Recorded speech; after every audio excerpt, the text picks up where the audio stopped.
मी वंदना पुन्हा एकदा माझ्या चॅनलमध्ये तुमचं सगळ्यांचं स्वागत. आपण कटोरी ब्लाऊज 41 साईजमध्ये डायरेक्ट अस्तरवर कटिंग करणार. तर कशा पद्धतीने अस्तरवर आपली कटिंग झाली पाहिजे कमी वेळामध्ये, तर हा फुल व्हिडिओ तुम्ही बघा. तर आपलं यूट्यूब चॅनल आहे ब्लाऊज फिनिशिंग या नावाने आणि फेसबुक चॅनल आहे वंदना गायकवाड या नावाने. दोन्ही चॅनलला फॉलो आणि सबस्क्राईब करा. आता याच्यामध्ये 41 साईजमध्ये छोट्या छोट्या गोष्टी लक्षात घ्या, म्हणजे छोटा ब्लाऊज पण आपल्याला इझीमध्ये कट करता येतो आणि किती मोठी साईज असली तरी पण आपण कमी वेळामध्ये कट करू शकतो. आता हा आहे कस्टमरचा ब्लाऊज पीस. जवळजवळ 90-95 पॉईंट हा कस्टमरने ब्लाऊज पीस दिलाय. आता याला आतमधून असं होतं कलर, म्हणून मग मी या कलरचाच अस्तर वापरला. तर सगळ्यात अगोदर आपल्याला काय घ्यायचंय, उंची घ्यायची. आता उंची घेताना तुम्ही तुमच्या आवडीनुसार उंची घेऊ शकतात. आता कस्टमरला शिवून ब्लाऊज लागतोय 14 इंचाचा, तर मग मी 15 इंचावर एक मार्किंग केली. 15 इंचावर मी एक मार्किंग केली. आता छोट्या छोट्या गोष्टी लक्षात घ्या. आता जवळजवळ कस्टमरचा गळा छोटा असल्यामुळं शोल्डर आलं 6 इंच, बरोबर. तसंच 6 इंच आपण थोडीशी एक मार्किंग खाली करू, म्हणजे आपल्याला ती लाईन आखून घ्यायला सोपं पडेल. एक कमेंट पण होती 40 साईजमध्ये ब्लाऊज कटिंग पाहिजे होती. 6.25 इंच आपण मोंड्यासाठी घेतले. 6.25 इंच आपण 41चा चौथा भाग टेपवर कसा काढायचा आहे ते मी तुम्हाला दाखवते. कोणती पण साईज असू द्या, याच्यानुसारच तुम्ही चौथा भाग काढा. जवळजवळ 10.25 इंच. 10.25 वर एक पॉईंट द्यायचा आहे. 2 इंच लुजिंगसाठी ठेवायचं आहे. कंपल्सरी 2 इंच लूज ठेवा, म्हणजे ब्लाऊज एकदम परफेक्ट असा येऊन जातो. आता इथून मधून एक आपल्याला लाईन घ्यायची. 1.5 इंच पाठीमागच्या भागासाठी आणि 1 इंच फ्रंटसाठी, म्हणजे आपण आकार एकदम व्यवस्थित पद्धतीने देऊ शकतो. आता याचा मधला पॉईंट काढायचा आणि नंतर याला आकार द्यायचा आहे आणि याला फ्रंटचा आकार लगेच देऊन घ्यायचा आहे.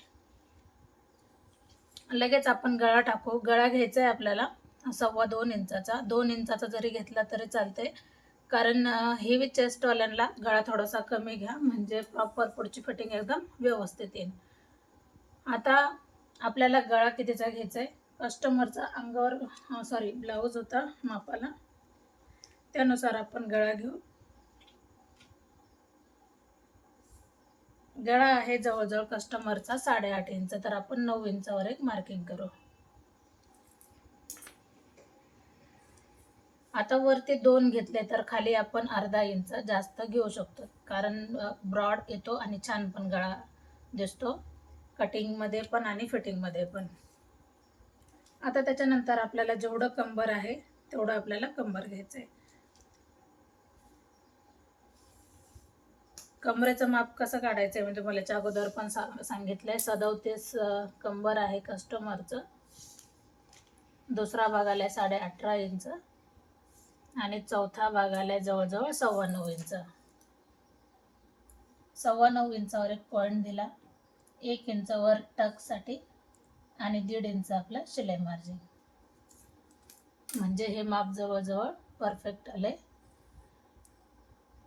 आता एका ताईंची कमेंट होती मला, आता मी तुम्हाला याच्यामध्ये फोडून सांगते का, ज्या वेळेला तुम्ही तर 2 इंच मी कंपल्सरी शिलाई मार्जिन ठेवते, बरोबर, आणि खाली मी 1.5 ठेवते.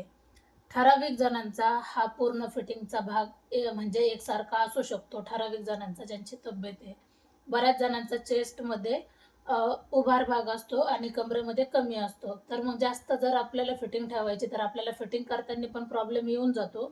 त्याच्यासाठी मग तुम्ही मापात फिटिंग ठेवा, म्हणजे व्यवस्थित आपल्याला ब्लाऊज शिवण्यात येतो. त्याच्यामुळे मग मी खाली 1.5 इंच ठेवते. आता हे बघू शकतात, कारण यांचं माप कमरेचं जेवढं आलं त्याच्यामध्ये आपण किती ठेवलं, 1.5 इंच ठेवलंय, तरी हे एकदम परफेक्ट झालंय. अशा पद्धतीने आपला पूर्ण पाठीचा भाग हा तयार झालाय. आता आपण याची कटिंग करू. कमी वेळामध्ये आपण कशा पद्धतीने डायरेक्ट पेपरवर कटिंग न करता अस्तरवर कटिंग केली.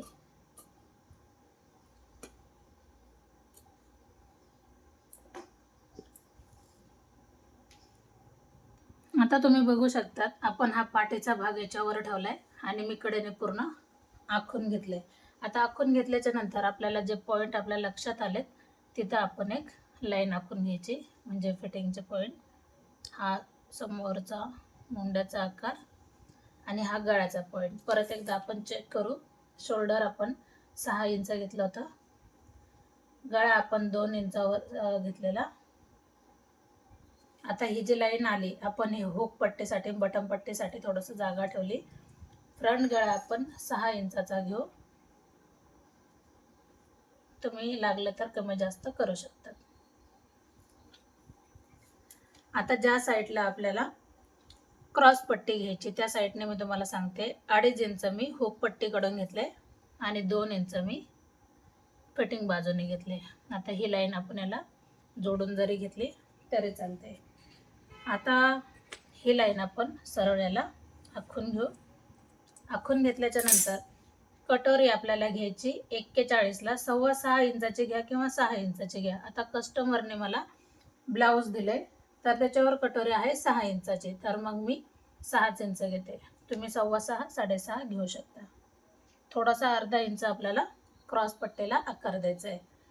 ज्या वेळेस आपण डायरेक्ट अस्तरवर कटिंग करतो तर त्यावेळेला 1 इंच किंवा पाऊण इंच कंपल्सरी उंचीमध्ये आपल्याला बदल करायचा असतो. आता आपण किती घेतला? जवळजवळ 1 इंच. हा का बदल करायचा?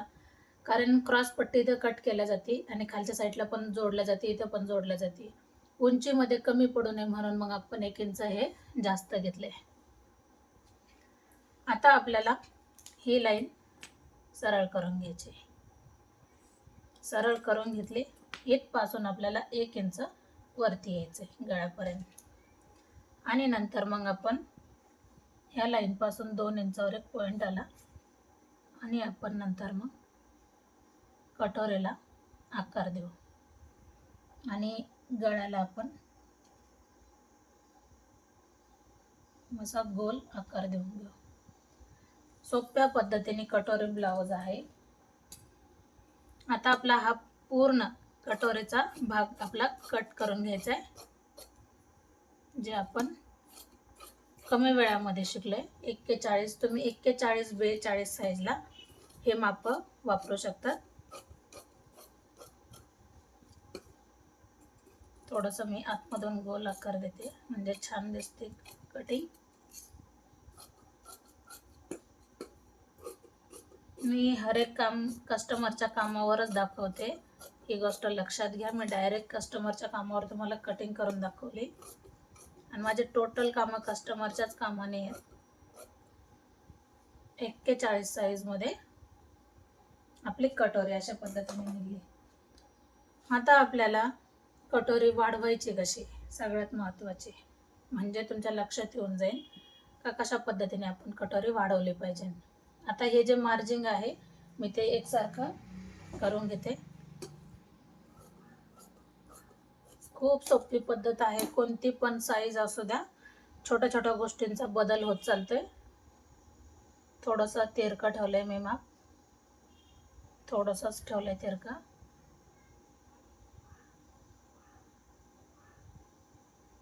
जशी कटोरी आहे तसं मी पूर्ण आखून घेतले. साईज कोणती पण असू द्या, अशा पद्धतीनेच कटोरी वाढवली जाते. आता हा भाग थोडासा आहे तसाच मी अर्धा इंच वरती घेतला. याला आहे तसंच याला मधला सेंटर घेतला. बरोबर याला बाहेरच्या बाजूने आपल्याला 1 इंच घ्यायचंय आणि इकडच्या बाजूने आपल्याला 1 इंच घ्यायचंय. ही गोष्ट लक्षात घ्या. फक्त आपल्याला 1 इंचानेच कटोरी वाढवायची, म्हणजे आपण कटोरी जोडताना ना कटोरी कमी होणार ना जास्त होणार, एकदम परफेक्ट अशी बसून जाते. फक्त 1-1 इंच लक्षात ठेवायचं आहे, एकदम परफेक्ट अशी कटोरी आपली निघून जाते. इथं आपण अर्धा इंच जास्त घेतले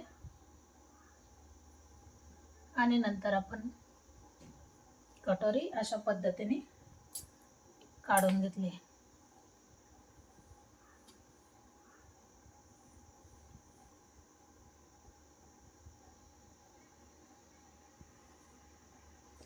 आता आपल्याला टक्स किती घ्यायचा ते आपण आपल्या आवडीनुसार घ्यायचं आहे. 3 इंचावर आपण एक टक्स घेतला. आडवा टक्स आपण तुम्ही तुमच्या आवडीनुसार घ्या. आता 3 इंचाचा आपल्याला एक टक्स घ्यायचा आहे. उभा आडवा आपण 3-3च घेतले. हे पॉईंट काढून घेतले.